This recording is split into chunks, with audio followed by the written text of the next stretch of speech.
모습이 뭐 이런 모습이에요. 제가 지금은 이제 상상할 수가 없죠. 범인들 잡아서 깡패들 잡아서 컨테이너 박스로 데려가는 거고, 싸움 현장이 어디서 많이 나느냐.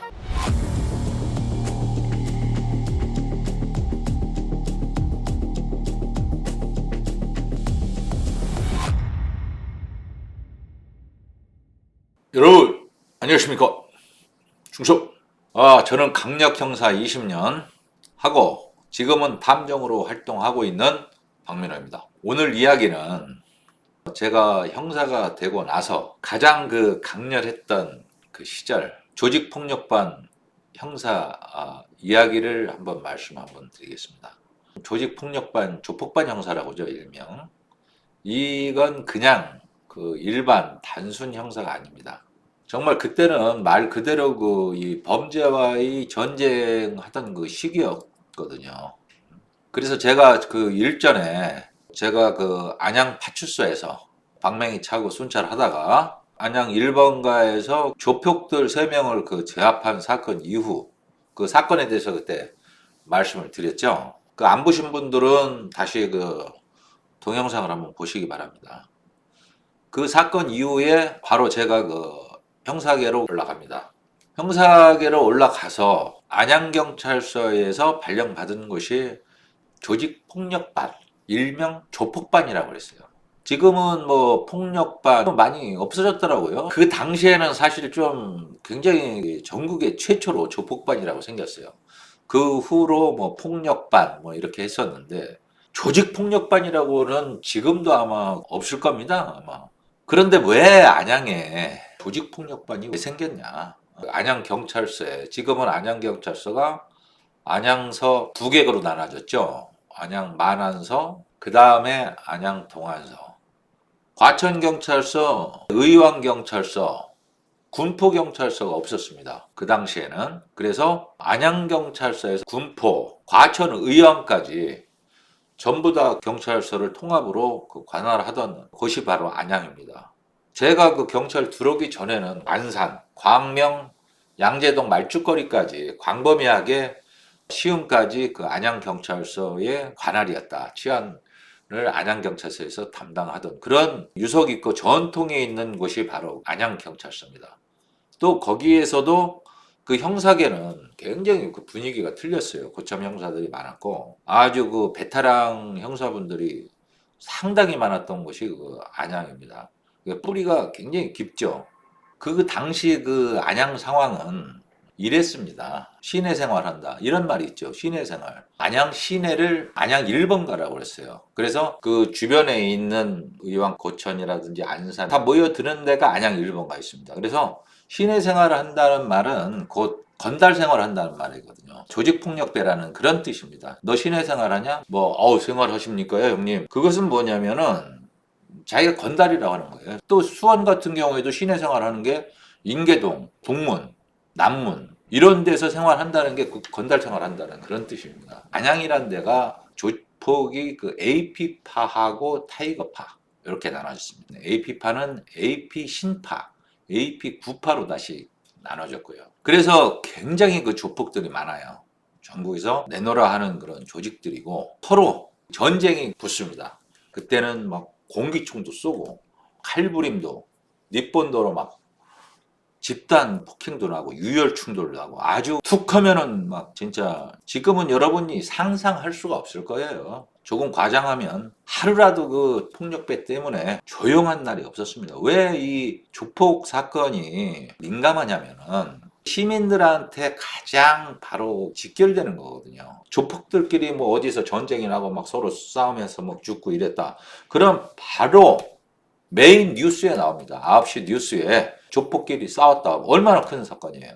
그럼 바로 청와대에 보고가 되는 거예요. 아직도 이러냐? 아직도 이렇게 불안하냐? 그래서 이 조직폭력배 관리를 철저하게 해야 된다.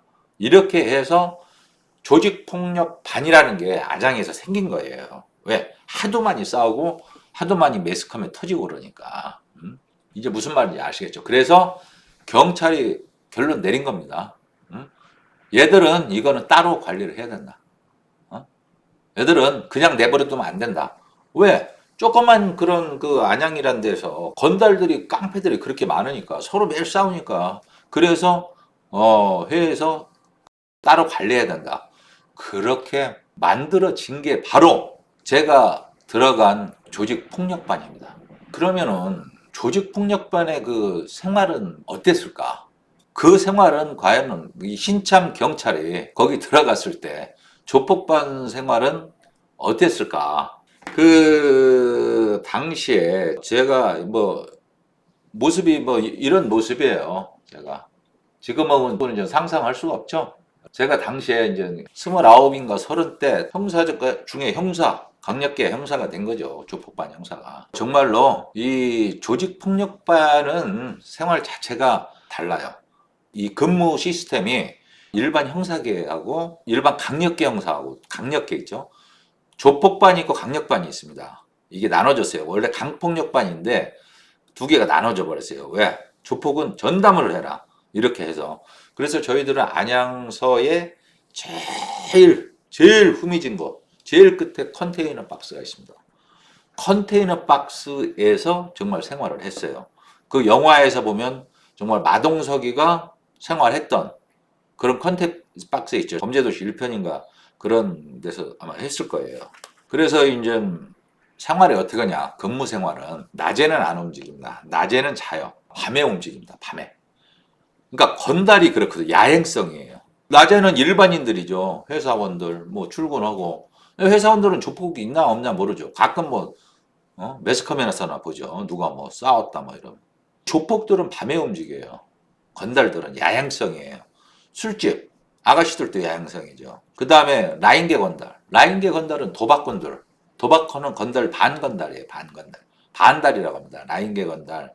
술집에서 생활하는 그런 사람들, 삐끼, 웨이터, 나이트클럽, 도박꾼들, 도둑놈, 깡패 다 밤에 움직입니다. 밤에. 그래서 밤에 강력 사건이 많이 나고 조폭들 간의 전쟁이 많이 나는 거예요. 그래서 조폭들은 밤에 움직이니까 유흥가에 불 켜지면 그때 저희들은 사무실로 들어가는 게 아닙니다. 사무실은 범인들 잡아서 깡패들 잡아서 컨테이너 박스로 데려가는 거고 저희들은 안양 1번가로 호텔이라고 있어요. 호텔 로비로 딱 직결합니다. 거기 선봉장이 누구냐? 바로 김진권, 까만 장갑의 마술사, 일명 조폭 대장이라고 불리는 우리 그 두목님이 계십니다. 정말 기라상 같은 그런 선배들이 많아요. 유승묵 형님부터 시작해서 강상덕, 성덕이 형, 뭐 정말 셀 수 없는 그런 기라상 같은 선배님들이 쫙 거기 다 나타나십니다. 저도 이제 막내죠. 29살, 8살. 제가 그때 까만 장갑, 반장갑 있습니다. 데모 막는 거, 고무 달린 거 딱 끼고, 청카바 딱 입고, 정말 이러한 모습으로 딱 차고, 딱 안장 1번가 그 유흥, 술집 골목, 그 나이트 클럽, 유흥주점 나가는 거예요. 저희들 쫙 가면은 뭐 일반 깨갱거립니다. 다 깡패 새끼들 그냥 싹 다 도망 다니죠. 사람들은 놀러 나오지만 우리는 그걸 봅니다. 뭘 보냐? 야, 이거 오늘 누가 싸우나? 그 긴장감 속에서 계속 저희들은 돌아다니는 겁니다. 자, 왜 그런 저희들이 나가서 활동을 할까요? 여러분.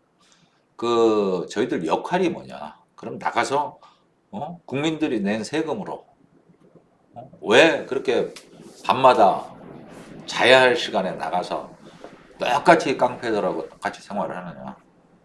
많은 분들이 오해합니다. 형사는 사건만 터지면 간다. 아닙니다. 형사는 사건 터지기 전에 막는 사람이다. 특히 조폭반 형사는 그래요. 그 시절 안양에 저희 조직폭력반이 있었기 때문에 사실 큰 사고가 줄어든 거예요. 아마 그 당시 안양에서 장사하셨던 분, 안양 1번가에서 특히 장사하셨던 분들은 아마 알 거예요. 이 방송 보면은 그때 참 조폭반 형사들이 참 고생 많이 했다. 정말 아마 알 겁니다. 아실 겁니다. 솔직히 말하면 조폭들 입장에서도 건달들 입장에서도 나쁜 게 아닙니다. 자기들끼리 싸우면 형사하고 싸울 일이 없죠. 자기들끼리 다른 파끼리 싸우는 거예요. 또 같은 파에서도 싸우고 싸우면 결국 칼 나오고 응? 칼 나면 뭡니까? 누군가는 다치잖아요. 그 다음은 뭐예요? 징역 가는 것밖에 더 있냐고요. 근데 저희들이 밤마다 순찰하면서 왜 그러냐면은 얘들이 싸움을 왜 하는 줄 아세요? 싸움의 그 어떤 시점 있잖아요. 시초가. 서로 순찰을 돕니다. 어? 걔들도 서로 자기 나와바리가 있잖아요. 김도한의 야인시대 보면은 그 나와바리를 침범하면은 서로 뭡니까? 서로 싸우잖아요. 나와바리 침범하면. 그렇기 때문에 얘들도 바로 그러한 걸 서로 인사를 않고 서로 자기들이 관리하는 업소들 딴 애들이 들어오고 딴파 애들이 들어와서 소란을 피고 뭐 후배가 뭐 나이가 어린 애들끼리 인사를 않는다. 그러면 인사 않는 거 가지고 발단이 돼서 때리게 되고 또 이쪽에서는 또 상대방에서는 또 나이가 더 먹은 놈이 이제 또 이쪽 때린 놈을 가서 때리고 이래서 전쟁이 붙는 거예요. 애들 싸움이 결국은 어른 싸움이 돼버리는 겁니다. 뭐 자기들도 싸우고 싶어서 싸우겠습니까? 피치 못하게 개입이 되는 거예요. AP파, 타이거파 전쟁.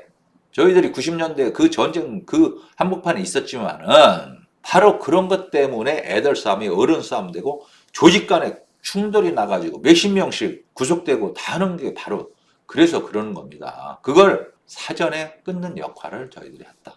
저희들도 입장이 좋을 거 없어요. 경찰서장이나 왜?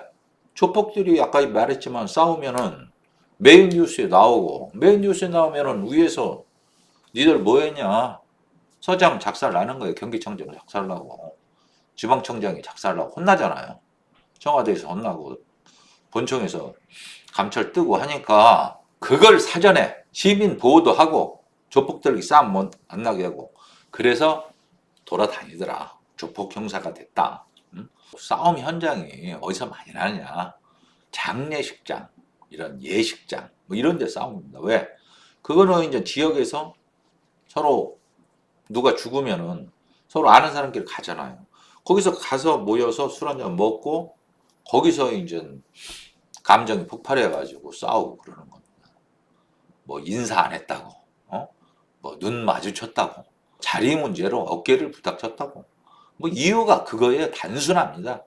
얘들이 뭐 무슨 뭐 복잡하게 머리를 쓰고 이 강력범들 있잖아요. 이런 애들이 그 여러분 뭐 머리가 좋다고 생각하죠. 아주 단순합니다. 도둑놈, 깡패, 단순해요. 단순 무식하다고 보면 됩니다. 그래서 강력계 형사들이 거기 앉아서 있는 거예요. 강력계 형사들 있으면은 싸움 많습니다. 조폭반 특혜 형사들이 있으면 안녕하세요 형님 하고 그래 오늘 좀 얼굴 봐서 니들 조용히 해라. 싸움하지 말고 예 알았습니다. 그러고서 이제 싸움 않게끔 그렇게 또 앉아 있고 그러는 거예요. 일반 사람은 생각합니다. 왜 여기 경찰이 있지? 그러나 우리는 압니다. 바로 그런 데서 싸움이 전쟁이 난다는 것을. 그리고 조직폭력반에는 이런 특이한 작업이 하나 있더라고요. 뭐냐면 사조 작업이다. 사조 작업이라는 것은 폭력행위 등 처벌에 관한 법률 위반. 가장 조직폭력배 건달들이 제일 무서워하는 게 바로 이 사조입니다. 사조. 조직폭력단이죠. 이거를 구조적으로 관리도 하고 구조적으로 폭력배를 사조 작업을 또 엮기도 하는 게 바로 사조 작업이다. 조폭들은 그냥 풀어놓잖아요. 경찰에서 다 기록하고 누구랑 어울리는지 어디서 뭘 하는지 어디 다니는지 무슨 사건이 있었는지 매달 보고서 올라갑니다. 담당 지정 형사들이 다 있어요. 그래서 일종의 우범자 관리 그 대상인 거죠. 일종의 그 우범자 사조 생활을 하고 조폭 생활을 한 사람들은 매달 보고서가 그렇게 올라갑니다. 우범자 관리 대상 카드가 있다. 이렇게 생각하시면 돼요. 재미있는 현상이 있어요. 건달들이 일반 경찰, 파출소 경찰이나 일반 형사들을 또 알기를 또 우습게 합니다. 그래서 일반 경찰한테는 대들어요. 얼굴 모르는 사람한테는 막 대들어요. 무식하게 대듭니다. 근데 조직폭력반 형사한테는 거분거분해요. 왜? 많은 걸 자기들이 알고 있고 자기들을 관리를 하는 거니까. 그리고 또 뭐냐면 가장 큰 게 외상값이 있다. 그러면은 외상값이 뭐냐? 저도 몰랐어요. 그런데 우리 그 선배들은 딱 그러더라고요. 야, 너 외상값 있는 거 알지? 딱 그러고 저는 그냥 무전취식을 해서 그런 외상값이구나. 그렇게 생각했는데 그게 아니더라고요. 쉽게 말하면 봐준 겁니다. 얘들이 이제 직역 갈 때 조사를 받잖아요. 저희들이. 조사를 받으면 범죄 일람표가 딱 있어요. 언제 어디서 뭐 어느 업소에서 얼마 갈취하고 뭐 언제 어디서 누구하고 싸우고 쫙 있는데 이 유능한 베테랑 형사들은 보면은 한 10개다 그러면은 한 두세 개는 거기다 넣질 않습니다. 근데 그걸 다 수첩에 다 기록하고 있어요. 그래서 한마디면 끝납니다. 끝나더라고요. 너 외상값 있다? 그 말 나오면 조용해집니다. 건달들이 조용해져요. 바로 이게 조폭반의 그 현장이다. 바로 이런 노련함, 노숙함. 매체에서 나오는 애들이 보면 조폭한테 뭐 칼을 맞았다. 강력기 형사가 뭐 사시미를 맞아가지고 뭐 저번에도 얘기했지만은 그거는 들떨어진 형사예요. 어디 조폭한테 칼을 맞습니까? 자기들이 관리를 하는데 어떻게 무슨 칼을 맞아요? 그건 잘못 생활을 한 거예요. 형사로서 약점을 잡히고 처신을 잘못했기 때문에 칼침 맞고 그러는 거예요. 조폭들은 그렇게 다루는 게 아닙니다. 조폭들은 점잖게 다뤄야 돼요. 사주 조폭들은. 그리고 외상값을 항상 가지고 있고 그렇게 해야 바로 조용해집니다. 대들지도 못하고. 조직폭력반 형사는 사실 눈으로 수사를 합니다. 멀쩡한 손님인데 우리 눈에는 보입니다. 저거 조직이다. 팔자 걸음. 요즘은 팔자 걸음들을 많이 걷질 않더라고요. 옛날엔 깡패 오면 팔자 걸음을 다 걷고 자기 부모님한테도 그렇게 인사하지 않는 90도로 숙여가지고 절을 합니다. 처음에 조폭 들어오면은 그걸 익혀가지고 계속 인사하는 연습을 해요. 합숙하면서. 그래서 걸음걸이, 눈빛, 저희 조폭반 현장에서 직접 제가 체득을 한 겁니다. 선배님들한테 배우고 직접 딱 눈으로 보면 알잖아요. 이건 책에서는 못 배웁니다. 이거는 밤거리, 뒷골목 그런 현장에서만 나옵니다. 우리는 이것을 이렇게 배운 것을 직관이라고 그러죠. 직관이고 경험. 굉장히 중요하다. 그 시절 그 안양 1번가 뒷골목을 돌면서 저는 늘 생각했어요. 생각한 게 뭐냐. 오늘 이 거리에서 사람 하나 안 다치게 해야 된다. 정말 내가 있는 동안은 우리 조폭반이 활동하는 이 동안은 문제가 없어야 된다. 시안에 우리는 파수꾼이다라는 그런 자부심이 강하게 있었어요. 우리 시민들, 국민들을 우리가 어떻게든 편안하게 보호하고 지켜드려야 된다는 이런 사명 의식이 있었기 때문에 그 야간에 계속해서 그 범죄자들하고 싸우고 대처하고 예방하고 했던 겁니다. 정말 우리 조직 간에도 조폭 간에도 서로 누가 칼 맞고 쓰러진 일이 없어야 된다. 이걸 막아야 된다. 바로 이런 생각을 가지고 이런 사명감을 가지고 있는 게 바로 형사입니다. 형사. 요즘은 형사로 안 하고 수사관이라고 하더라고요. 저는 별로 좋아하지 않습니다. 바로 그런 사람이 그런 옷을 입혀 주어야 자부심이 생기고 일을 열심히 하는 거예요. 수사관이 뭡니까? 수사관이 형사죠. 강력계 형사. 자, 마무리 한번 할까요? 조직폭력반 형사생활 이건 단순한 근무가 아닙니다. 정말 하루하루가 긴장이고 하루하루가 실전이거든요. 그리고 그 경험이 그 힘들었던 그 경험이 지금의 저를 만든 게 아닌가 그렇게 생각합니다.